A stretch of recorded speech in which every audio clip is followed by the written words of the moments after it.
There's absolutely nothing better than waking up to the sound of birds chirping, flowers blooming, and Twitter melting down. I shit you not, I woke up today and Twitter was just up in flames over the event that culminated yesterday. I caught wind of this when Optimus made a video on the whole situation, and I just couldn't believe what I was hearing. So I went to Twitter and it was just full fucking meltdown mode over there. Out here looking like Chernobyl. Obviously, this isn't that serious compared to, Russia raining nukes on Ukraine, but it's still worth talking about. So basically, the rundown of what happened is that on February 24th, Hololive came out with this tweet, which basically said they'd be terminating Rushia, and this just hit everyone out of nowhere. I swear to God, people would have been more prepared to get slapped across the face with a fleshlight by Marilyn Manson. Literally from the day shit hit the fan to the day of her termination was like maybe 2 weeks. So how did all of this happen? Well, 2 weeks ago, Rushia was playing a game, and a Discord notification pops up from this guy called Mafu Mafu, and everyone saw it. Obviously, I don't have the clip anymore. The fucking VOD got sent to the shadow room a long time ago. But basically, the message translates to, "I'm done streaming. I'm coming home now. Michan." And this caused an outrage because Michan, I guess, is a nickname people use to call Rushia in real life. And so people started putting the pieces together, like, this guy called her Michan, he said he's coming home, they're obviously living together. And a bunch of internet detectives, fucking armchair Dorito dust snorting detectives, found proof. I'm gonna put proof in these air quotes because I don't know how much of it I want to believe, but they basically tried to debunk the fact that Rushia was being in a relationship. Rushia being in a relationship. What the fuck? I forgot how to speak English for a second. They basically tried to bust the myth of if Rushia was in a relationship or not.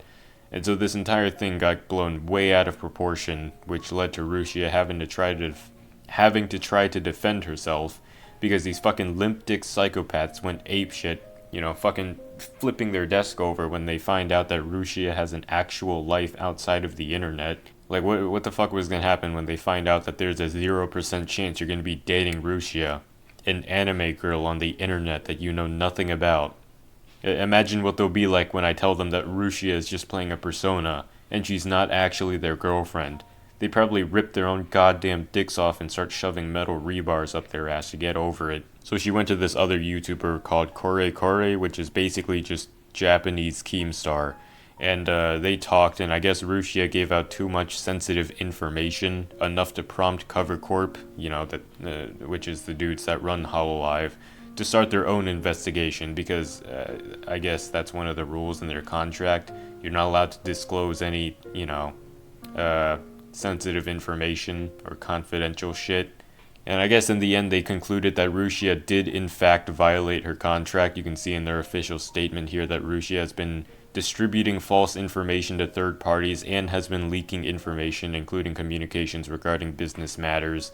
So, after obtaining this information from Rushia, Kore Kore proceeded to publicize all of it even after Rushia asked him not to. But, being Japanese Keemstar, he did it anyways.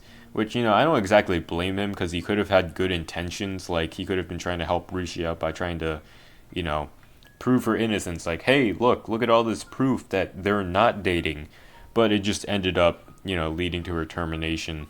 Obviously, there's a lot of mixed feelings about this because, on one side you've got people arguing, well, Rushia did breach her contract, so her termination was justified, while on the other hand, you got people saying Cover Corp didn't do shit to protect Rushia from everything going on. People shitting on her for having actual relationships outside of the cyberspace.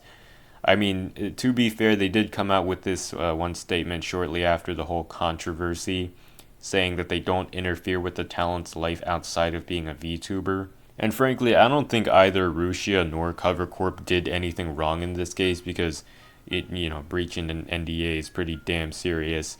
I think it's the people who took the fucking Discord message at the start way out of proportion. You guys remember that Bernie girl on Twitter that became famous for doing like a little dance while wearing a Bernie shirt?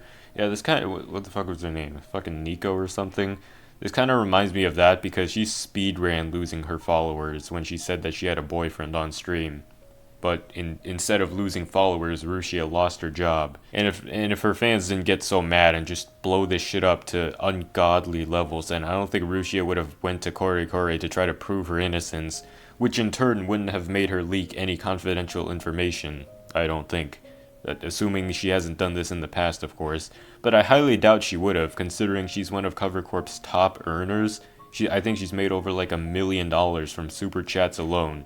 So I don't see why she would risk that much just to, tell her friends about what goes on at Hololive. And obviously it's not all of her fans, it's just the bad actors that got butthurt because Rushia wasn't actually their wife. Rushia being one of Hololive's top earners is more reason as to why I believe Cover Corp actually had a legitimate reason to terminate her. And it must have been some serious shit too. Because at the end of the day, Cover Corp is a business, alright? And every business has one goal. Make as much money as possible. But without driving themselves into the ground, of course.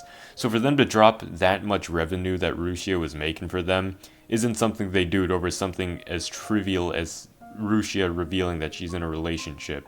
And I see people getting mad at Cover, rightfully so. I'm not saying they're wrong for being outraged, because to be fair, they didn't really do shit to help Rushia other than come out and say, we don't interfere with the talent's private life. And I see people getting mad at the fact that they're too vague, like what the fuck do you want them to do? Tell us all the sensitive information Rushia told Kore? They would then be breaking their own NDA. Which, I guess that wouldn't work either in this case, because what the fuck are they going to do? Sue themselves? The point is, I think this anger and hatred is targeted at the wrong people, okay? I see dudes on Twitter that are like, I'm done with Hololive, these guys are the worst. I hope every single one of you die in a 50-car pileup and get sent straight to hell. Like, damn, it wasn't Cover's fault from what I've seen. It was the fucking weirdos harassing Rushia and Mafu, which led to all of this. I can almost guarantee that a ton of people who don't even know what the fuck Hololive is jumped aboard to shit on Rushia and Mafu just to get some sweet brownie points and ass slaps during this entire controversy. As for the future of Rushia, the channel is just super fucked. Like, turbo fucked. It is getting sent to the goddamn Shadow Realm 4 times over. That's a given. So now would be the time to, rewatch streams, archive literally everything. Rushia did make another Twitter and YouTube. I'll show those now. If you're too lazy to type in, I'll leave a link in the description.